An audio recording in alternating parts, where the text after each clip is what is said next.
Hello বন্ধুরা, মৌসুমিস ভ্লগে আপনাদের স্বাগত জানাই। আজ করব মাছের মুড়ো দিয়ে পুঁই শাকের ঘ্যাট। তার জন্য আমি প্রথমে পুঁই শাকগুলোকে ভালো করে কেটে ধুয়ে পরিষ্কার করে নিলাম। আর যে উপকরণগুলো নিলাম সেগুলো হলো আলু, কুমড়ো, আদা, কাঁচা লঙ্কা। এবার আমি কড়াইয়ে তেল বসিয়ে দিয়ে মাছের মুড়োগুলোকে নুন হলুদ মাখিয়ে রেখেছিলাম সেইগুলোকে তেলে একে একে ছেড়ে দিলাম। এরপর মাছের মুড়োগুলোকে আমি ভালো করে উল্টে পাল্টে লাল লাল করে ভাজা করে তুলে নিলাম। এইবার আমি ওই কড়াইটা পরিষ্কার করে ওর মধ্যে ভালো তেল দিয়ে দিলাম।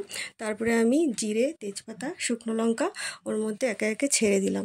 আর দিলাম জিরে আদা বাটা, একটু লাল লাল করে কষিয়ে নিলাম। তার মধ্যে লঙ্কা দিলাম। তারপর আলু কুমড়োগুলো একে একে ওর মধ্যে দিয়ে স্বাদ মতো নুন আর হলুদ দিয়ে ভালো করে নাড়াচাড়া করে তার মধ্যে পুঁই ডাঁটাগুলোও আবার দিয়ে দিলাম। দিয়ে একটু ভালো করে নাড়াচাড়া করে কিছুক্ষণের জন্য ঢাকা দিয়ে রেখে দিলাম।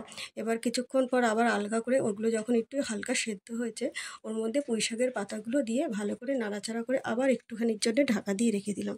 কিছুক্ষণ পর যেই আলগা করলাম দেখলাম পুরোটা তরকারি মোটামুটি সেদ্ধ হয়ে গেছে।